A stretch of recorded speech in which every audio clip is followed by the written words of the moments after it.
Tall Boys and Trackmasters is brought to you by Expert Exhaust. Expect more for your money. MTB Shock Dock, your choice for suspension needs. High Gear Success. From helping racers get sponsored to motorsports event operation and promotion, shift your passion into high gear. Track 93, the place to get ready to race. And by IADV. From routes, guided tours, and more, we'll help you get lost.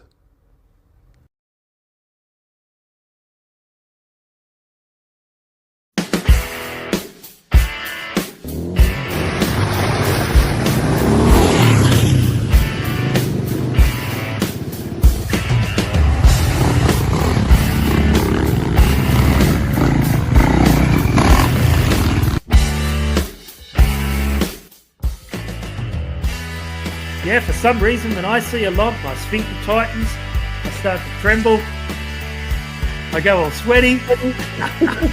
I'm a big fan of the 1.5 pork chop cans, personally.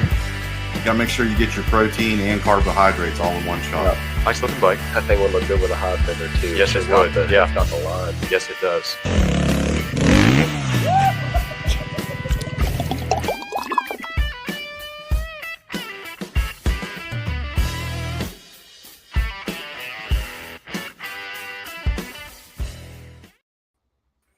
Welcome in, ladies and gentlemen. It's episode 79 of Tall Boys. And Trackmasters. This is legit Tall Boys. Oh, that's a big can. I like that. Yeah, son. The roles are reversed. I got the little guy. Well, it was slim pickings at the East Side Family Dollar. It was either a 30 rack of Milwaukee's Best Ice, which was my first beer and made me sicker than I've ever been in my entire life, or $2 for a Yingling Tall Boy. So that's what we went with tonight. Sicker than you've been in your whole life so far. Oh, I hope to never be that way ever again. Oh. I'm telling you.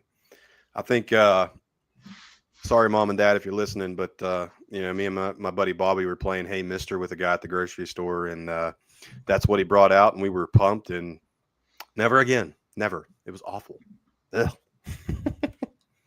Little PTSD. Yeah, not the best. Not the best.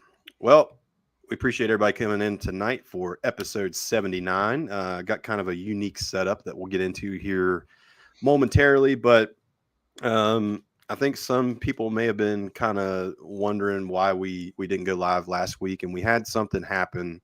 Yep. That's some unfortunate news, and I'll let you tell that tale there, Trevor. So, we lost one of our biggest fans. It would have been my grandma Ann. She was probably the most faithful viewer, and well, maybe besides Shiloh, but unfortunately lost her recently, and it's unfortunate not knowing that she's watching moving forward. So. Yeah, I hated to hear that, and it was just so funny when I came to your guys' wedding. Like, she come up and gave me a big old hug and acted like we've known each other for 40 years. It was awesome. Like meeting a celebrity. Like meeting a celebrity to her. That's probably what it was, and she was such a kind woman, and we're gonna miss her for sure. But on slightly better news, seems like the weather's changing a little bit. I had to go across town and run some errands, and on the way over, I spotted a Yamaha XT250 out riding with the biggest oversized tank I've ever seen. Didn't even know that they made those for the Yamahas. I always thought those things had a relatively limited aftermarket presence. Yeah, I think there is some kind of, some of the aftermarket stuff, like T-Dub wise, I know kind of transitions to those as well, because it's kind of based the same frame and engine, honestly. And then not only that, I saw a squid meeting at the Dairy Cream Corner. There must have been like 30 crotch rocket guys there. So yeah, for work today, we had to go across across Morgantown to go to Menards to pick some stuff up, and it's like everybody that has a bike was out on it. For those of you that are driving a car, be extra vigilant for bikes, and for those of you that are about to take your first trip out on a bike and 4 or 5 months, be a lot more careful than you'd normally be, because there's a lot of grit and stuff hanging out in turns on the road, and people aren't used to seeing bikes at all right now, so they're going to be even more attempted manslaughtery than they tend to be typically. So just be careful out there. I like that. We'll have to make that a sticker for the show. Manslaughtery. Attempted manslaughtery. And for those of you going out in the woods, there's still a lot of leaves on the trails as well. So I'd say watch out for that. All right. Well, let's get into tonight's meat and potatoes. And this is I know we've tried to do this show a couple of times, so I'm excited about this. So Dream Garage Gambit, what does that mean? Well, I think everybody out there that watches us or just in general that rides and appreciates motorcycles has their idea of what their dream garage would look like. When you threw open that door, what do you want that bike collection to look like? And what we're going to do tonight is spin a wheel of manufacturers, and we're going to pick from several different disciplines or categories of motorcycles that you have out there. And we'll go through those here, give you guys the rundown. Here are our categories to choose from whenever we are spinning the wheel of manufacturers. And that's going to be dual sport, adventure, dirt, street, vintage, play bike, and a backup bike, which is kind of just like a wild card. So I think that kind of runs the gamut of, the disciplines that you might like to have in your garage. And it's going to be interesting because once we spin this wheel of manufacturers, you can only land on the manufacturer once and they go away. So it's not like we're both going to have the same bikes. It's not possible. So it'll be different, creative, and interesting. So without further ado, let's get into this. We'll bring up our wheel of manufacturers. Trevor, I will let you go first, and here we go. Boy, you got Suzuki is green. Well, Honda is yellow. I'm sorry. It's not that I'm colorblind. It's just this is a cheap We don't spin wheel. discriminate. Yeah, they didn't let me pick the colors. It was kind of interesting. Like, I think Kawasaki was the first one I started typing out, and immediately made them green. So it was like maybe some AI in there, and it kind of knew what I was trying to do. But here we go. First spin for you, Trevor. Oh, Ducati. So from our listed categories and a Ducati, Trevor, what would you pick? And maybe give us a reason why. First of all, Shiloh said you can't see the wheel. Can't see the wheel? Yeah. Let me see. Hold on. I think I know why. Hang on. You see it now? I can see it on my screen. You can't see it? I can see it on my screen. It's on there. Ducati, what would you pick? Out of dual sport to the categories there. Yeah, dual sport, adventure, dirt, street, vintage, play, or a backup. Well, I know that just for our conversation before the show started, I'll just start with street. I guess we'll go with Panigale, or however you pronounce it. Yeah. I know next to nothing about street bikes, have no desire to own a street bike, but I figured we knocked that one out of the way because that's probably my least favorite category. So is that the hyper motard supermoto bike?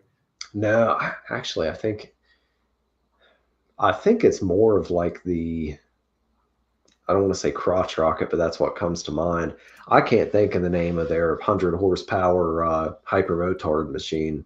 Okay. But all right, we got you down. Ducati Panigale for the street bike. It's always nice how those Italian names just kind of roll off the tongue. Yeah, we did have pasta for dinner, so it's relevant. That's discrimination, buddy. No, it's not. It's the opposite. It's embracing Italian culture, apparently. Well, did you I guess with your Ducati, does it have the Desmode valves that you have to specially adjust on that bike? I assume. Does Ducati make bikes with normal valve trains? I don't think Ducati does anything normal.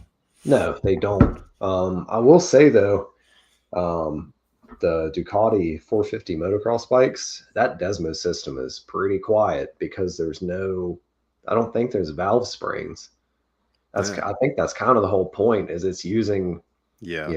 There's that cam and 2 sets of levers in place of a valve spring to actually close the valve. It's very quiet. Yeah. I wonder if when you're walking around the Supercross pits, when those things are, full bore, ready to go, if there'll be a guy in a track suit, that's zipped down part way and the chest hair and the chains hanging out, and he's smoking a cigarette, saying there's nothing wrong with the bike, it's a you problem. You think that's what will happen? I can see that. Yeah. if you can hear the guy talk over the KTM valve clatter. We'll get into KTM later. There's been a lot of updates on that front too. Oh yeah, very, very exciting stuff going on with KTM right now. All right. I guess it's my turn. So here we go.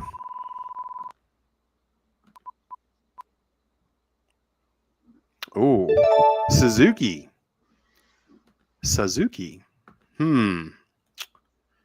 Let me think for a minute. All right. I think just for nostalgic stakes, I'm going to go vintage here with with my Suzuki pick.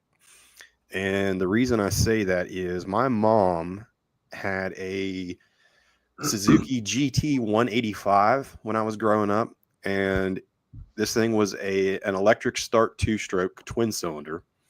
And I remember riding it around a little bit and absolutely falling in love with the thing. It was that real pretty, like, copper orange metallic that Suzuki used in the 70s on their bikes. And I think for that reason, I'm going to go with the GT 185 for my vintage bike. Yeah.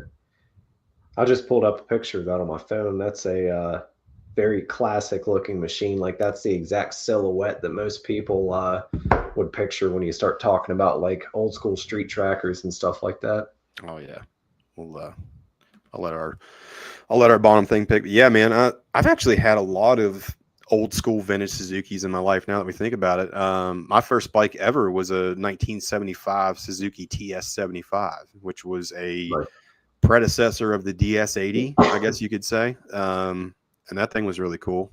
And I also had what the heck was it? I think it was a TS 185, it wasn't a twin cylinder, but it had high-low range. This thing was it was cherry. I remember picking it up with my dad from a guy that lived up off of River Road up north of Morgantown. Yeah. And it had low compression. We put piston rings in it for like $53, I think, and new gasket set. But that thing was awesome. It still had the blinkers and everything on it. I think it even had a title, like it was street legal. And I took it down to my grandparents' house and made the mistake of letting my cousins ride it around the field, and they immediately crashed it and ripped all the turn signals and brake light and headlight off. Just ruined it. Yeah, those old TS 185, I think they call them prospectors, are one of the few other bikes I know of that have a high-low range like a Trail 90. Mm-hmm. But Suzuki's way of going about the high-low gearing, like lockout and all that stuff, I think was a lot better. It used ball bearings that engaged a shaft with like a conical actuator or something like that. It was a really cool mechanism. I'd really like to have one of those bikes at some point. I remember like what I would do with it, like we used to ride around all the old single lane back roads. Didn't have a license or anything. I wasn't even old enough to be on the bike, honestly. But I remember like you get it up to speed in fifth gear in low range, and then you could click it into high range in sixth gear, and it was a dramatic change, but it still had enough power to pull it. That was a cool little bike, and I miss it. Cool. All right. Well, Dan said he can't see the wheel either. I can see it now. Yeah, I don't know what. It's tall boys and technical difficulties, brother. As usual. All right, here we go. Spin again for Trevor's second pick, which I need to delete Suzuki off there. Yamaha. Oh, man. So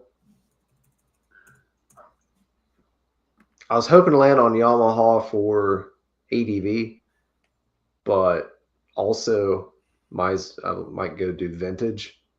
Okay. Right. Can I do vintage too, or are we just doing one each? You got to do one. You got to just pick one. Okay. It makes it challenging. So Okay, so for vintage, Yamaha, I would really like to get like a DT 400 or Okay. something like that. Just like a big bore, pre power valve, two stroke, just Air something cooled. basic. Yep, air cooled. Twin shock rear, real classic looks and everything. Um, I say DT 400. You can still get parts for them, Mhm.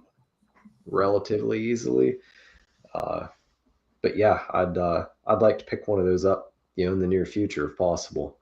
Yeah, I know. You kind of told me that earlier today. I felt Yeah. like that may be where you were Yep. headed. But yeah, dude, the old Yamaha big bore two strokes are awesome. I know Dad's got it's like a 75 MX 360 and a 82 YZ 490. So I'm a huge fan of the old big bore Yep. two stroke Yamahas there, and nothing beats that Bob Hurricane Hanna yellow retro plastic style and that stuff too. Yep. It's awesome. That's a very, very iconic,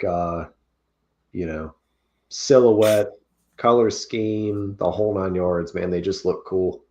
Yeah.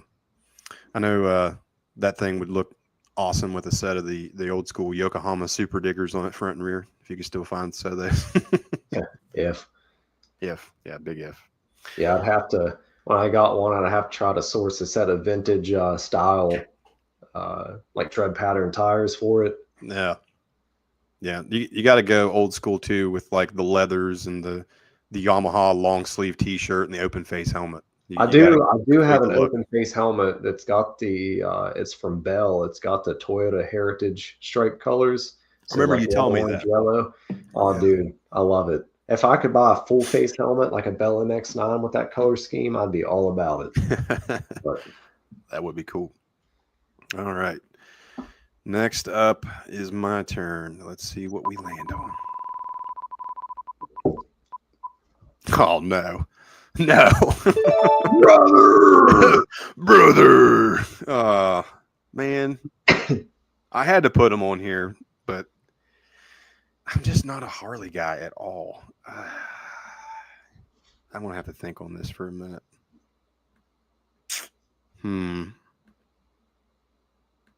Well, I'm not a fan of the Pan Am, so I'm not putting that on as the adventure bike.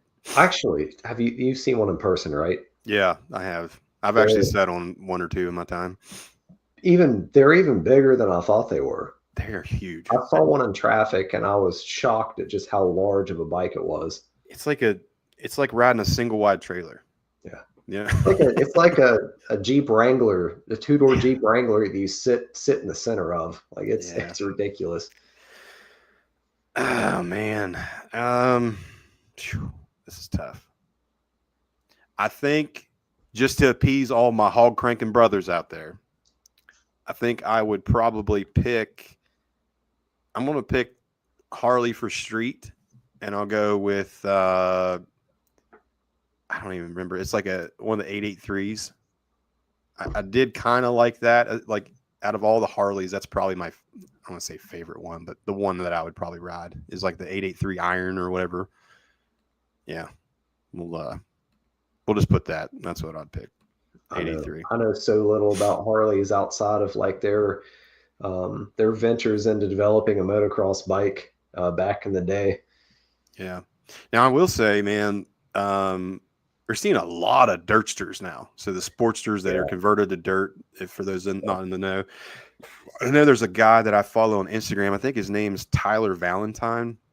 He's big into the dirtster scene. And I know that at one time there was a guy that was kind of in cahoots with IMS, and they were making like an aftermarket plastic oversized gas tank that would fit the Sportsters. They do now make I don't know if it's IMS specifically, but somebody makes one. I think I sent you a video. Yeah, that's what I was going to say. Probably like several weeks ago now. Yeah, that guy kind of took over the project, and he's making it where you can order straight from him. So if you do have a Sportster, you have an option as far as the gas tank to convert it to a little bit more offer. Now, I mean, the videos I see, those things are sweet, man. So, well, I was fortunate enough to end up in Las Vegas for work the same time the Mint 400 was kicking off that week. So I got to see like some of the bikes and the trophy trucks and buggies and all that. There were two, I guess, Dirtster builds that really made me start to have some positive feelings towards them, because man, they just look cool. I mean, I appreciate anybody that takes a bike or a machine that wasn't meant to do something and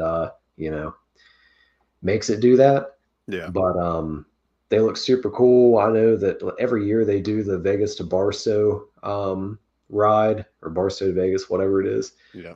There seem to be more and more of those bikes. Guys really like them for desert.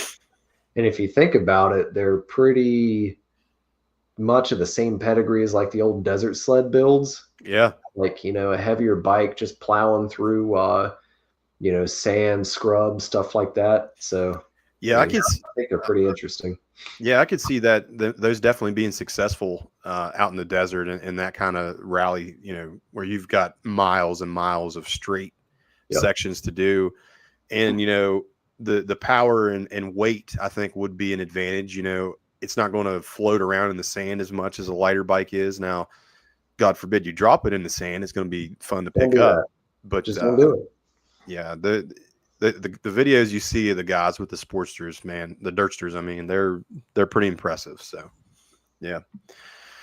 I see Tyler commented that the old MX250 Harley would have been good for vintage, but yeah. I thought that's where you're going to go with it. Well, I already picked the old GT 185 for the vintage bikes. It was cool to see one of those in person. Shout out to Tom McKee. Absolutely. It's probably the only opportunity I'll ever get to see a Harley MX 250 in restored condition. It's probably the only opportunity you get to see a lot of those bikes up there. I mean, he's got such an awesome collection. Well, he had the Wankel engine Suzuki.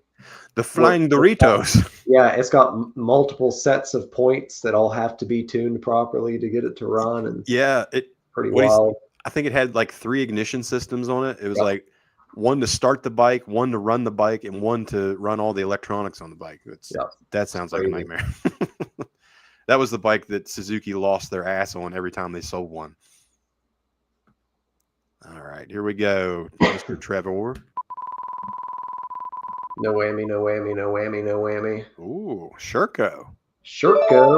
That's an interesting pick. That's actually really easy for me. I've also been wanting to get a trials bike lately. There you go. Sherco makes some pretty compelling trials bikes. So I think for the play category, I'll throw a Sherco trials bike on there. Trials, I like it. Yeah. I like it. That's a great pick. Yeah, trials is definitely. That's one thing that I've never tried or never had the opportunity to get on and try. But man, I think it was, this has been years ago, but outside of Grafton where Pleasant Creek is, Tommy Shimmy owns some property up on the hill. They used to do I think they still do like Mountain State Hare Scrambles, New East Coast. They do hare scramble races up there. This has been years ago, but some trials series came down to his property and did a trials event, like an observed trials there.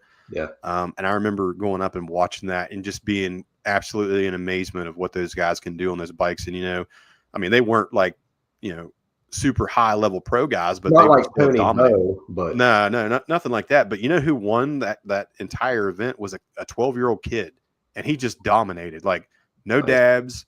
And Tommy's got some pretty gnarly rocks sections up there, like stuff that was good enough to do a trials event on. And he was up there just smoking the competition on that trials bike. I think it was like an older beta. I think it was like maybe, mid 2000s beta trials bike, but man, it was awesome to see. I would definitely love to try one in the future. Yeah, me too. I've looked for them used. Man, they seem to really retain value. Yeah, they do. Out of any discipline, man, I don't think they've changed that much over the years. Other than I know a lot of them have went to 4 strokes now. I know that's kind of the new thing, but I don't think there's much of a difference between, like, say, a 2010 and a 2025 model. So I think that's part of the reason why they do retain their value so well. Even a lot of suspension development has been like more high speed type stuff. Yeah. When I say trials, I guess like the British trials type riding. It's more just technical, like, don't dab a foot, get up over this, Yeah. not the stuff that they've got, concrete piles and all that stuff. That the guy's like splattering up a vertical wall with one of those things. But yeah, if they were more affordable, I'd already have one. But it's a really tough sell to spend the amount of money that could get you like a real dirt bike. Yeah. To get something as limited as a trials bike. Yeah, that's a great point because a trials bike just doesn't transition to any other discipline. Like it is what it is. You're not going to take that thing and go have a good time on some single track. It's too slow. You're not. Everybody's going to run away from you immediately. So I just want one for building skill, like around the yard, stuff like that. Let's face it. The top hard enduro guys of the world, that's where they started out. Paul Terrace does what he does on a T7 because he was a world champion trials guy. Tony Bow takes an Africa Twin like mine and makes it look like a trials bike. Like those guys are absolutely insane at what they do. All right. Wheel goes spinny. Spinny the wheel. Here we go. My turn. I think you're ahead of me at this point. Ooh, beta. Definitely matters of taste. All right. Well, a beta. I think. Let me see. I think for beta, I would pick. I'm going to go dirt here, and I'm going to go like a 300 RR 2-stroke. Yeah. Good choice. Well, the reason I say that is I got a chance to actually ride a 300 beta 2-stroke, and I was pretty happy with it. Like as far as the dirt bike goes, and I could totally see myself being able to do some hard enduro style stuff and just kind of run the whole gamut of kind of doing some different things like that. So yeah, I think I would pick the beta 300 RR 2-stroke for my dirt bike. So they're very popular there for a while, and hard enduro beta was really starting to get some foothold with that bike. Mm-hmm. Yeah, I know. We've actually had several come to the 304 detour that were plated. Yep. There was a gentleman that I think, what was that? That would have been 2023 304 when we ran through John Melton's property. Yep. Poor guy had he had, I think it was type 1 diabetes, and he was struggling. Like he was overheated and not doing the best. We needed to get him out of there quickly. First day. Yeah. And I remember riding that thing up several hill climbs for him. And as soon as I got on, I was like, yeah, I'd love to have one of these. This thing would fit me like a glove. So yeah, I think I'd go with the beta 300 RR. I just really like the Euro style, like ergos and handling for like an enduro bike. Well, I don't know about you, but I'm absolutely spoiled when it comes to that because, like, I got on my dad's YZ250 there a couple months back, and the thing, I was all over it. I could not hold on. I was completely ingrained to that Euro style frame feel now that a Japanese bike just feels so odd to me. When I went from a Japanese style chassis and rake angle and all that stuff to my KTM, I was like, this is the twitchiest machine I've ever been on. Have a lot of difficulty not pinballing around and stuff like that. But the more used to it I got, the more I came to prefer it. Yeah, I get that. All right, my friend. All right, your turn. Here we go. Give me an X. Oh, you dirty dog. You're getting all the good ones. Perfect. I think I know where you're going here, but continue.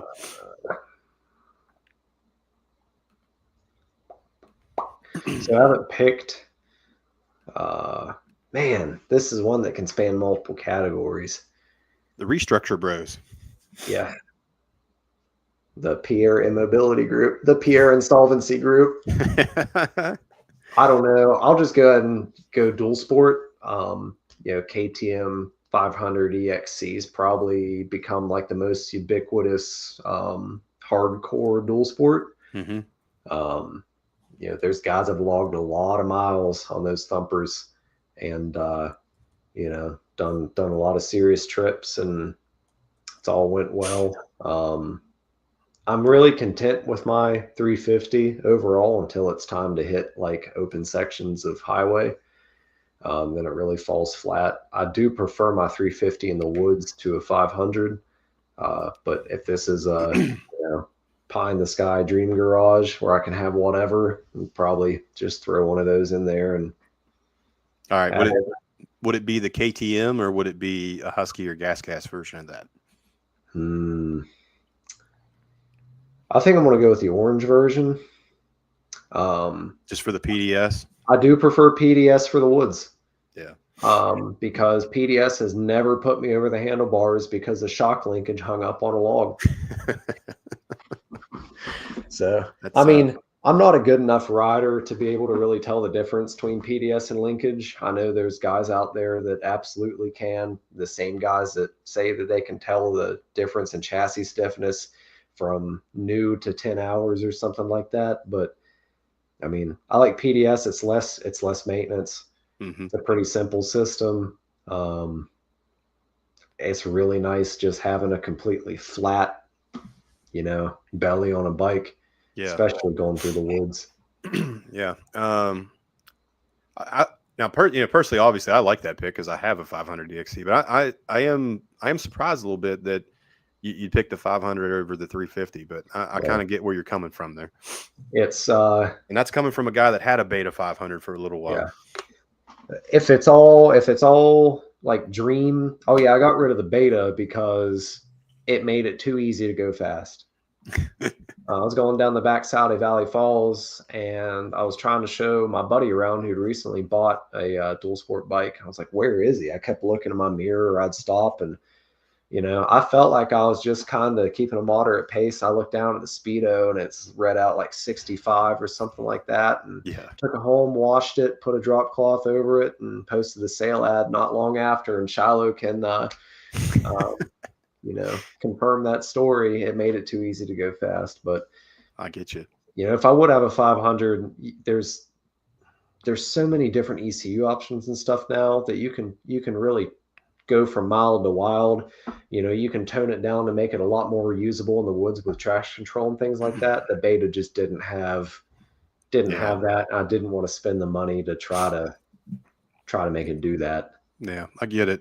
I love the 500 platform just because, I mean, a lot of people say it's just a plated dirt bike, but man, it just gives you the ability to make it into whatever you want it to be. I've kind of got mine set up for light with very big quotations, but adventure dual sport. I've got a little windscreen stuff on mine, but I don't like taking it on long highway jaunts, but it does it. I want to be in the single track as much as everybody else, but I tried to make it to where when I have to do that situation, it's not as miserable as it could be. Something else I really do prefer on a 500 is the valve train. Single overhead cam, extremely straightforward and simple to do valve clearance checks, swap shims, etc. versus on my 350. I'm sure Tyler Vincent's been there too. It's a more involved process being a dual overhead cam. Yeah, for sure. Yeah. And maintenance wise, mine's been pretty much flawless other than the weird what was that? You broke your shifter. Yeah, the shifter lever come off, but mine's got 8,000 miles on it, and I have size 14 feet, so it gets abused a lot. And you stomp. I've seen you downshift. Yeah. That shifter doesn't owe you money like you act like it does. I'm guilty of that. I'll admit that. Something else too on the top of KTM is just how clattery they are. They're loud. I rebuilt mine, put a new top end in it, and it doesn't sound any different than it did when I started. So I put a dirt. I was like, it has to be the timing chain tensioner. Yeah. That's a known failure point. I spent the money and went through the hassle to put a Dirt Tricks timing chain tensioner in that thing, which on a 350, it tells you need to take the motor out. You don't. You can get a little bit creative with how you pull the old one out and stuff a new one back in there. But I fired that thing up. Exactly the same. I thought it must just be old. Probably had like 5,000 miles on it at the time. And that was right around when Arthur bought his new. And he fired his up right beside mine. It probably only had like 4 hours on. I was like, huh, this whole time it just sounds like a paint shaker full of rusty nails. See, I thought the same thing, and our good buddy Chad Johnson's got a 500, the same generation as mine, which is the 2012 to 16s. But and he rebuilt his, and the very next time I seen him, he started up. It sounded exactly the same. That's what he said. He's like, they're just loud, so nothing really to concern yourself there. All right, I reckon it's my turn here again. Oh well, I didn't delete Harley off there the last time. Already got Harley, so it really wants me to be a brother. Oh no! God. What'd you get? Oh gosh, is it not showing up? No. Cove. Well, God. let's hear it, Mr. GPX. No, I don't want to. I hate GPS. Man, I gotta look here. All right. Okay. All right. I got an idea here. I will take. Jeez. I'll tell you what I'll do. I will take one of the Cove 450s for my backup bike. Okay. I won't. That's never going to be my main motorcycle, but I'll throw that in there as the backup bike. Sure. That's what I would pick. Nothing against Cove, GPX, whatever you want to call it, but just those that know the show know the bad blood and taste that's in my mouth, and I'm not supporting that stuff. So Dakar's wrapped up now. Mm-hmm. Like that's a January event.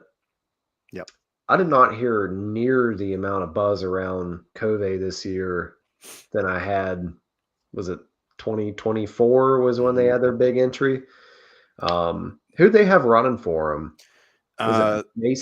Mason Klein was back again.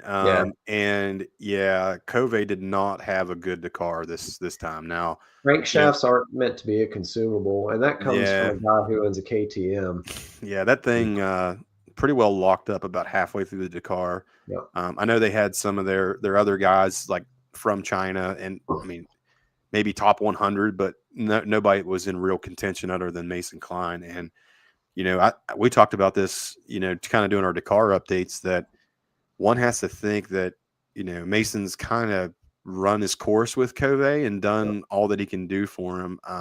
But when you commit yourself to what the Dakar is and the time, money, and effort that's put into that, one has to think that the last 2 years being a mechanical DNF, is he going to come back for them? I would say no. I know I wouldn't if it was me personally. Going through the hassle, and the Dakar is one of the few races left or rallies left where death is a definite possibility, not just due to a really major crash, but mechanical issues in the absolute middle of nowhere. People can't get to you in time. Stuff like that's really, really concerning. Yeah, I don't know. I'm not a fan, but maybe for a backup bike, the 450 rally wouldn't be that bad. It would have to be like the full-on rally 450 for me too, not the US 50-state street legal one. Now, the thing that drives me insane is a lot of these people that get bikes like that are, the influencers. So they get the cream of the crop, best one. The bike was given to them, so it's hard for them to give a negative review for something. That's why I kind of appreciate the transparency of, say, like the Traction E-Ride guys. I know the guys in Canada that do the rental service and the guided trips and stuff. They have like a whole fleet of them, and they've kind of put them through their paces, and they've been out long enough where what the issues are and you can kind of deal with it.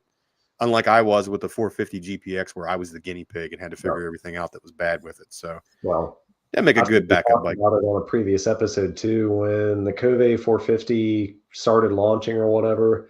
These influencers were getting them and everything. And I brought up the point, there's a good chance that these influencers are receiving bikes that are effectively blueprinted, like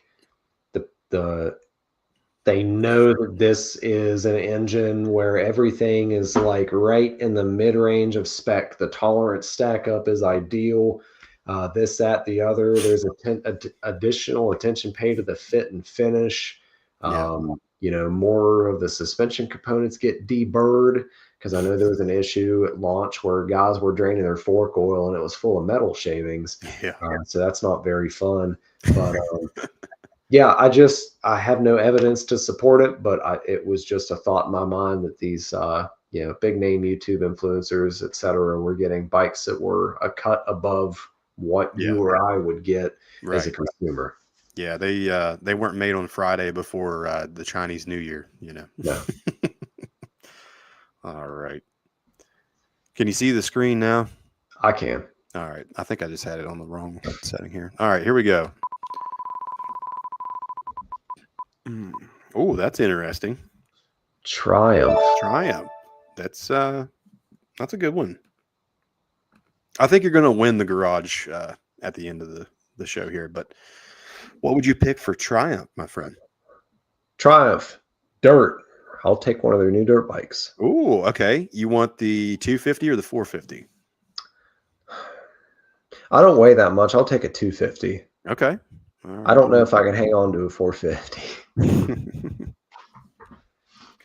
No. That Triumph 250 put in some good work during the like Endurocross and stuff this year. Yeah, Johnny Walker's been doing really well in that thing. Did a lot better than the Stark Mark did. Well, we had throttle glitches on the Stark with the Stark had clutch issues. Yeah. That's what happens when you point blank aim someone, T-bone them with a wide open throttle. It's probably fine. Yeah. But I like Triumph's offering on paper. I'd be interested to try one. I'm a big fan of anybody that can come forward and, quote, take another brand's lunch money. Like anybody to come forward and attempt to dethrone KTM or something like that. I like it because that's what spurs innovation. Absolutely. More brands into that segment is not a bad thing, especially if they have the backing and the R&D engineering and the research like Triumph has. I really think that they have been successful with what they've put out there. And we've said on the podcast before, the Supercross team, I know their riders hurt right now, but at one time Triumph had the points lead in the 250 class. So that's impressive for their first full year of being in the circuit there. Yeah. They seem to have done a really good job from a standpoint of engineering and development and everything. I know we poke fun at them for the clutch lever teaser is a development process. It's like a 3-minute video of teaser shots of the spokes and stuff like that, but they do seem to have done quite well. Yeah, and given their development rider being the GOAT of Supercross, who's in some serious hot water right now, Ricky Carmichael. I don't know if you saw what was going on with that situation. That was what happened. So I live under a rock up here in Masontown now. So yeah, that's probably a good thing, honestly. So kind of long story short, Ricky Carmichael has been behind the scenes, basically being a DICK to one of the other commentators named Daniel Blair, who, in my opinion, is one of the best commentators that they have, other than Jason Wygant, the Weege. And it's coming from a place where a lot of people hate Ricky Carmichael's commentary on the Supercross races. And this just was like the final nail in the coffin for a lot of the people out there. They have been just absolutely roasting him. There was a video that came out of him just absolutely berating the guy when he's trying to do a live report on like a whoop section of the track. And Daniel Blair actually has his own little podcast and kind of came out and talked about the situation. So I encourage you guys to go out and watch that. It's a wild, fascinating, unraveling story, honestly, at this point. But yeah, approaching like Days of Our Lives soap opera level of emotional involvement. Yeah. Good pick though, man. I dig the Triumph for that pick. That's a good one. Yeah. I think you're clearly in the lead when it comes to the garage pick here so far. But let's see if I can maybe come from behind. Ooh, Aprilia. Okay. Maybe. All right. Let me see here. I think,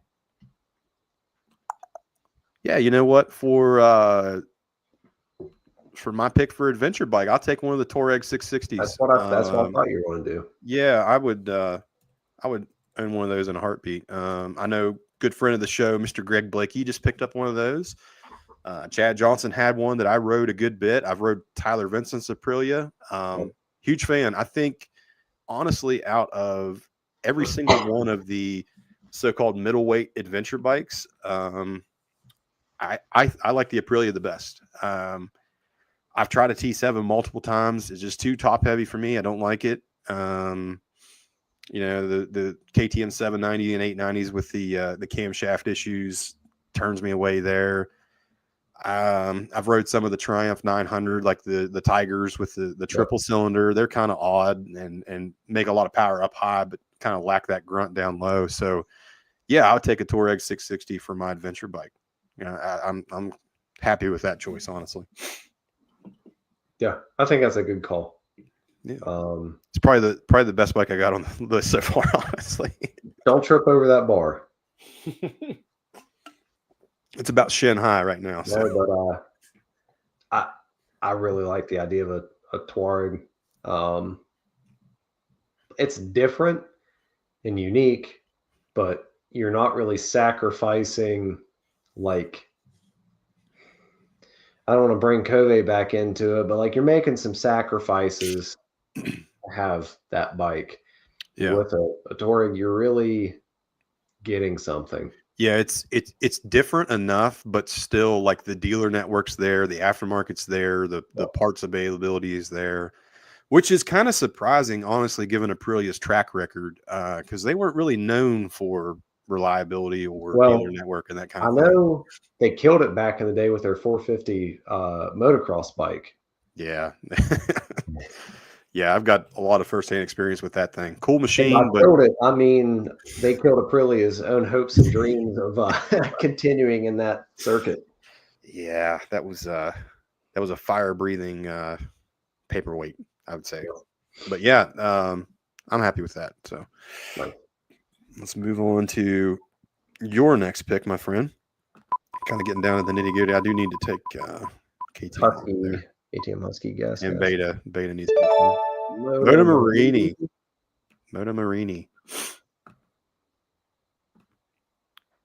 I don't know. I am not at all familiar with Moto Marini's offerings. Well, it's not that big. I do know they have the new Escape 700 adventure bike, which I personally saw at the AIM Expo. That's a good looking bike and might be a good option for your adventure category. They also have some like kind of street bobber looking cafe racer inspired street bikes. But I think you already picked the Ducati for that. So what do I lack here? A backup bike, an adventure bike. Yeah, I need to fix this actually because I got messed up. I can't see the ticker. Hold on. I'm fixing it right now. Okay. Let's see. All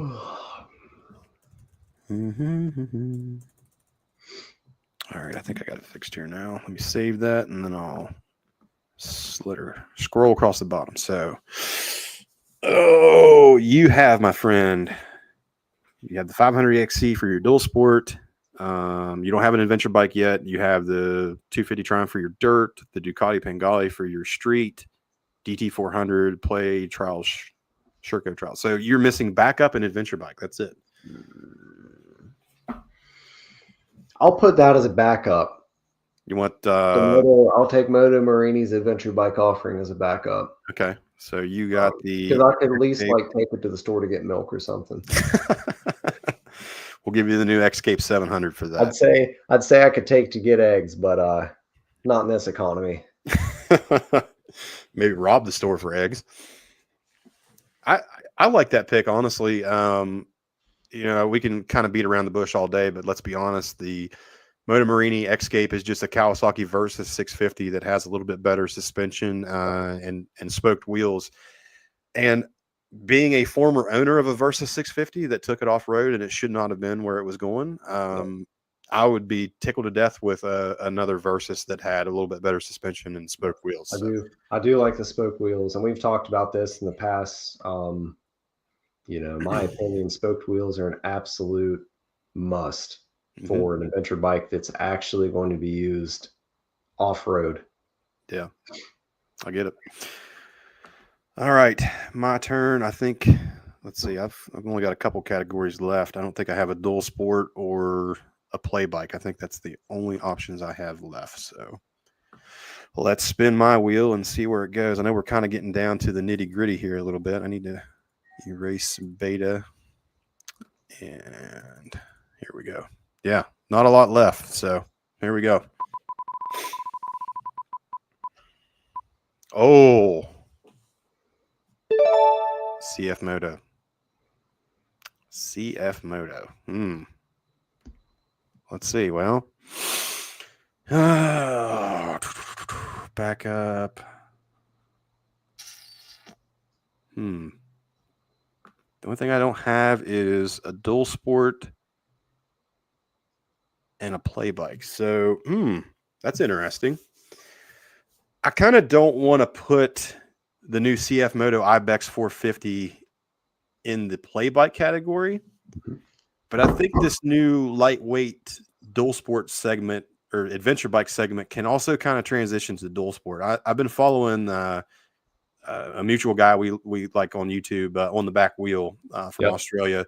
He's been doing some serious off-roading with that new Ibex 450 and has been pretty satisfied with it. So just for the sake of having a better play bike, I'm going to put the Ibex 450 as my dual sport. And I love taking my Africa Twin on stuff that it shouldn't be on in some single track. I know my calf doesn't like that, but I was going to say, I watched the results of that. And what was it? Fetterman? Yeah. Which we're going through again on the upcoming Big Bike Bash, which I'm excited about. Any participants for the Big Bike Bash, I'm sure you're in for a real treat. Yeah. So, yeah, I put the Ibex 450 as my dual sport. I honestly think that it fits the dual sport category more for me than the adventure bike, because I'd be taking that thing where it shouldn't be going. So, yeah, I'll take that as my dual sport. Okay. All right, buddy. You are up next, and we are Man, quickly running out of... I think what I like an adventure bike. Yeah, I think that's... All right. BMW. Yeah. Man. What all displacement offerings they have now? They got a 1300. If I were you, I'm not going to tell you what to pick, but if it were me and you're lacking the adventure bike segment, I'd probably go with that new 450, the F450 GS. F450 GS. Yeah. It's either that or you're going to have, a huge 1250, 1300 ginormous motorcycle. Now, do they still offer 800 GS? 850, I think, an 850 GS, I believe. Some of the older stuff, like the 800 GS is a good bike, and I know some guys we used to ride with had some of the F650 Dakar BMWs, like the single cylinder 650s, which were pretty good bikes, but a little older. Yeah. I mean, honestly, as far as an adventure bike is considered, that's a good category to land on, I feel, BMW. Personally, if it were me, though, I think I'd pick the 450 just so it wasn't a bike that weighed 900 pounds. Nah, I want a monster. Okay. So if this is a dream garage, I'd like something that I can comfortably, very comfortably go up on, stuff like that. I want to say F800 GS. Okay. All right. I like it. So I think that's a good. I don't know. Now that I say that, I'm looking on my phone at the 450s, and I'm telling you, dude, they're sweet. I'm not a BMW, despite the fact I can't speak some German. I'm not a big BMW bike guy. So, okay. I mean, I don't know. I can't fault the choice for an 800. I'm content with that garage. I almost bought an 800 before I bought the Africa Twin, but the freaking guy wouldn't respond back to me. Like, we set up a meeting time. I went to meet him in Clarksburg, and he never showed up, never talked to me ever again. Oh, cool. That Or sounds other- like every marketplace deal ever. Yeah, I mean, otherwise I would have had a F800 because I felt like it fit exactly what I wanted to do, and there was decent aftermarket availability with some different things. So. Mhm. Yeah, I think so. That wraps it up for you. The last thing I've got is a play bike. So let's spin the wheel and see what my last pick for a play bike would be. I can't believe we didn't land on Honda or Kawasaki, honestly, until I'm now. really disappointed. Yeah, figured that would If we have landed been. on Honda, I was going to squeeze a Trail 90 somewhere into that lineup. All right, I got it. I've got my play bike now. This might. I don't know. You'll probably agree with me on this segment here, but my play bike would be whatever the new Kawasaki two-stroke is that's coming out. That's where I would have went with it. That or a KX500, one of the two. Oh yeah, that'd been cool too. Yeah. Oh man, that's a hard. You know what? Well, then, like yesterday at it. I raced the KX500 at Snowshoe some years back, and that was. You know what? Yeah, screw it. It's going KX500. We're going full party mode, bud. My man. KX500. I can already see the mullet growing. Dude, that was KX500 all the way.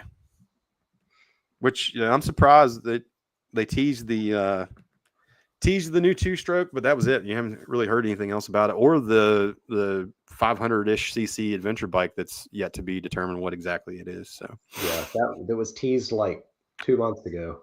Yeah, something like that. All right. So we are wrapped up with this. Let's go through the list. I have an Ibex 450 CF Moto as my dual sport, a Touareg 660 as my adventure bike, 300RR Beta as a dirt bike, 883 Harley as a street bike, GT 185 Suzuki as a vintage bike, and a KX 500 as my play bike, backup being a KX 450. Trevor, my friend, you have a 500 EXC as your dual sport, an F800 GS as your adventure bike, a 250 Triumph as your dirt bike, a Ducati Pangalia as your street bike, a DT 400 as your vintage bike, a Sherco Trials as your play bike, and an Escape 700 Moto Morini as your backup bike. I'm going to go ahead and say it without a shadow of a doubt. You have the better garage, my friend. Congratulations. I appreciate it, but your addition of the KX500 made me start to worry a little bit because I started to covet my neighbor, so to speak. I'll be completely honest with you. Out of my garage, the KX500 and probably the Aprilia would be the only ones I would ride. Yeah, on a multiple time basis. So yeah, well, that was cool and I interesting. want that dang Trials bike. Yeah, that would be cool. That'd be cool. Maybe one day. All right, let's go through some of the comments here we had this evening. Appreciate everybody tuning in. Let's see. Tyler Vincent says Ducati does a good job of making the loudest dry clutches you've ever heard. That's interesting. Yep. Dan was saying he couldn't see the wheel spin. Mr. Tom King, I think he was talking about the DT 400. Whenever you picked that, he said that he had one. That's what it had on it. And Tyler says, yeah, Harley Davidson MX 250 could have been a solid vintage pick. I agree with that. I think that probably would have been a little bit better pick for me. He said there's one at the Triple S in Morgantown too. Oh, that's cool. And the F900 GS is 482 pounds and 105 horsepower. Dang. That's good. That is, I can never keep track of what BMW's offerings are because it's like the displacement increments from model to model, like the next step up, are really small compared to other companies. Yeah, and the new like an 800, a 900, a 950, a 1200, 1250, 1300, like it's odd. Yeah, and the distinguish between like the Boxster style and the parallel twins with the F and the GS, like that gets confusing sometimes. But all right, well, let's see here. Let's go through some industry news. We've got a little bit of stuff.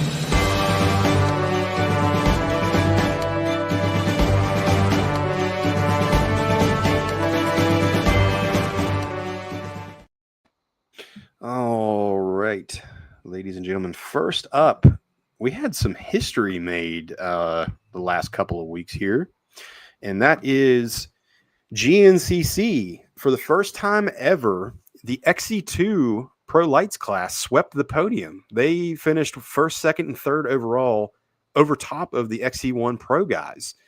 Nick DeFeo, Josh Toth, and Angus Ryderin took the top spots.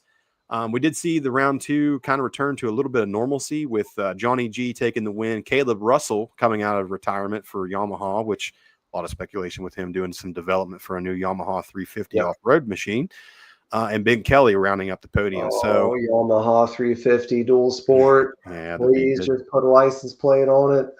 Yeah, so people were kind of shocked by this, but I wasn't, because first round was at Big Buck, South Carolina. It rained for like a month leading up to that race, and it was an absolute slop fest. And when you think about it, the pro guys take off. They're the first ones through all these awful sections. So the pro lights guys coming behind them can see where everybody's getting stuck. So I think that was a huge advantage to start the race. It is cool to see them finish out and finish ahead of those guys. I think it's going to take some special circumstances like we saw there for that to happen again, though. So cool to see those guys. And honestly, the Red Bear Rocky Mountain Kawasaki team, who has Stu Baylor kind of running things there for them now, their guys took first and second overall with Nick DeFeo and Josh Toth. So congratulations to those guys, and good team win for all those people. Up next, we have some kind of sad news a little bit here. The FIM World Hard Enduro Championship has been canceled for 2025, with KTM dropping out as the title sponsor due to part of their restructure settlements. The WESS has decided to cancel the 2025 series. Standalone races like Erzberg and Romaniacs will go on, basically because they're kind of sponsored by Red Bull. So it remains to be seen if another title sponsor is going to kind of try to step up and take the place of KTM. But as for now, all of these really awesome, prestigious World Hard Enduro races that you see all over Europe, they're not really going to be kind of sanctioned under one governing body due to the FIM kind of canceling that. So, I read a lot of stuff about this, and it makes sense that you're kind of seeing the U.S. World Hard Enduro stuff kind of step up and be in that same echelon, for the simple fact that in the United States, a lot of these races are offering huge prize money for the winner. You take Erzberg or Red Bull Romaniacs, for example, they get a trophy. They don't get any prize money or anything like that. So that's where you're seeing a lot more of these European top hard enduro guys come to the United States and race stuff like the TKO or the Silver Hard Enduro. And so it'd be interesting to see what happens with that. But KTM kind of cutting ties with all of their sponsor stuff as kind of done that. In my lifetime, I don't know that I've seen a power sports company drop the ball this bad across this wide of a range of things that it was involved in. Right. Yeah, it's definitely something interesting and something to look for in the future, because we're going to get into this here in just a second, but we got some KTM news here. We might as well just go ahead and share. So I'm sure that a lot of you have heard, we shared some stuff here that has KTM have they been saved? The Pierre Mobility Group has been granted a restructuring repayment deal, giving them until May to repay 30% of what's owed to their creditors, which is a grand total of 558 million euros, which is a lot more than the US dollar at this time. Time will tell if this move saves Big Orange. Now, there's still a lot of uncertainty when it comes to this, but basically at the end of the day, all of the creditors had the option of letting KTM go bankrupt, which they were only obligated to pay 15% of their debts that they were owed, or kind of continue with this restructuring program where they were not guaranteed, but at least promised to get 30%. So lots of moving parts, lots of investors in the background that still haven't come forward and haven't been identified as who has saved this. I know there was huge rumors about BMW being the backing company and kind of getting back into the off-road world. From the looks of things, BMW is not out of the running yet, because they still have until May to come up with all this cash to pay their investors back. But word on the street is Bajaj from India is probably the leading front runner creditor to help save KTM. Now, for those of you, we kind of went through this on a previous episode about KTM's restructuring. They own 47% of Pure Mobility Group. And I would have to say, if they have to come up with that much cash, they're probably going to be the majority owner of Pure Mobility Group after that's said and done. So what that means, $14,000 enduro bikes assembled solely in India. Yeah. I don't know. Like I'd like to be more optimistic about everything. I feel like this is just like a temporary stopgap. You know, you're putting a Band-Aid on a bullet wound. Well, you know, something else too that I know kind of rubbed people the wrong way was KTM come out with this like promotional video about like, we're back. And it showed people at the Madagoffin factory, like doing burnouts and stuff. And they had all these orange neon lights and stuff. And it was like orange is blood. And you got to think to yourself, how much money did you spend on that promotional video saying that you're not bankrupt yet and you still haven't paid your employees? That, you know, that kind of left a bad taste in more people's mouths. I've said this on episodes past is KTM relies so heavily on that Austrian pedigree, like Euro engineering image. Yeah. I don't know. It's just, I don't have a lot of positive feelings for KTM's future. I'd like to be wrong. I'd like for Husky to not change hands for like the fourth time that I've been on Earth. But well, you know, I shared it on the Facebook page, but if you guys haven't had a chance to look at it yet, watch the video I shared from Ryan at Fort 9.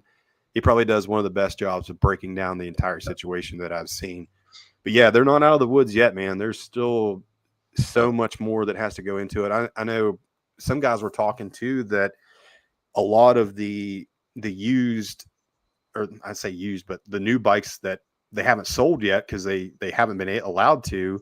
Yep. Some of those don't meet some of the A2 license requirements now because, or some of the you know, environmental regulations because they've sat so long, they can't sell them. So there's like a huge chunk of bikes that they're sitting on that they can't even get rid of. So are you going to see them import those to the United States to try to get some of the money back?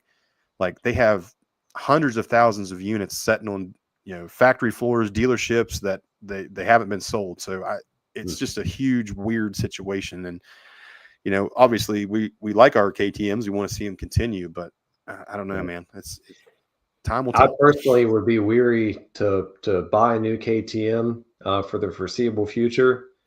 I imagine that, you know, as part of restructuring and everything, that they are going to try to reduce manufacturing costs to the greatest extent possible, which to the consumer means that they are going to try to cut every corner possible to get to their end product for the cheapest, cheapest price on the showroom floor. Not to you or me, but, you know, cheapest for them to produce. It'll still cost 14 grand, but they'll only put, you know, 70% of the effort into it compared to previous. Yeah, no, you know, obviously KTM's already kind of started to do that, move some of the production to India and China, just with the growing market share. They've also used Kemco cylinders on some of the two-stroke enduro bikes. I would personally say that if it comes down to either being owned by Bajaj or owned by BMW, I would be in the camp of them rather be owned by BMW. I agree. At least you would still have, I would say, more of a more better R&D department and resources available to make a quality product compared to just mass producing something that you kind of see with the Indian market share. Yep. So I agree. Time will tell. We will see. All right. That's going to lead us into the last segment of tonight, which is one of everybody's favorites. A little had to lay her down. Did you run into some clippings? Did Barb take the kids? Well, Hoss, maybe you had to lay her down.